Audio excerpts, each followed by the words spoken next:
Okay, okay. Alam nyo, si Sam Versosa po, sabi ko, alam mo, Sam, ang gawin natin, dito ako sa show, ikaw naman, tumutok ka sa ating mga kababayan. Umikot ka sa mga nangangailangan.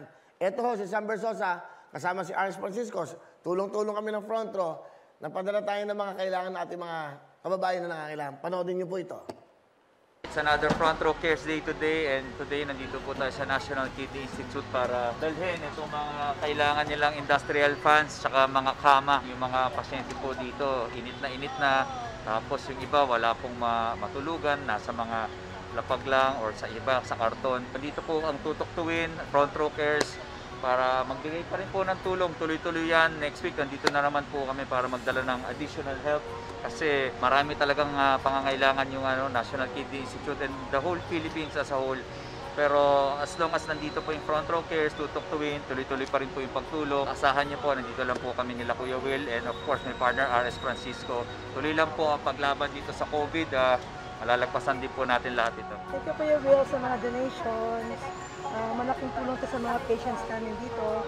Maraming salamat din Sir Sam Versosa, Atty. Domingo. Maraming salamat din po kay Sir Billy Revillame. Alam naman ninyo kung anong pangangailangan ng mga hospital dito, lalo na dito sa National Kidney Institute. So maraming salamat, inaasahan din namin na may darating pa sana. Mayroon po darating, may mga darating pa ho. Di ba Kuya Will, sigurado kasi ito pa lang po yung mga pamuna sa mga pinarating natin galing tutuktuin, pero marami pa akong parating by next week po. Why? Galing ha. Thank you very much ha. Sabi nga ni Sam, sabi nga namin, etong tutuktuin, nakatutok sa pangangailangan, nakatutok sa kabuhayan. Ha? Okay? At nakatutok sa inyong kinabukasan. Nakatutok kami. Kasama ko si Sam, si Aries, ang front row. Yan o, maganda yung proseso nila kasi sila ko'y nagpapaalam sa mga namumuno para hindi nagkakagulo, para maayos po.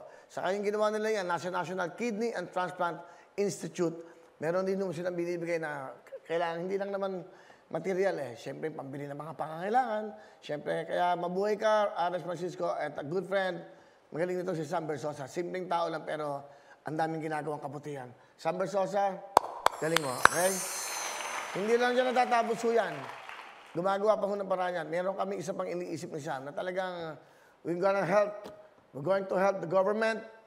Nag-usap kami, anong dapat pang gawin. Basta okay man, not just the government, of course, yung gobyerno, tutulungan natin para sa ating mga kababayan. Tandaan nyo, yun nga, ang tinatawag natin, ang tutuktuin, hindi ba? Ito maganda. Nakatutok sa inyong mga pangangailangan, nakatutok para sa inyong kabuhayan, at nakatutok po para sa inyong kinabukasan. Yan po ang tutuktuin, Wawawin GMA7. Hello mga kapuso! Ako po si Ipon. Minabati ko unang-una dyan mga kaipo natin, mga kaskwami ko dyan. Nagustuhan nyo ba ang video na to? Marami pa kaming inanda para sa inyo. Mag-subscribe lang sa Wawawin YouTube channel. Tsaka, don't forget to hit the, the bell button para lagi kang updated. Yun lang!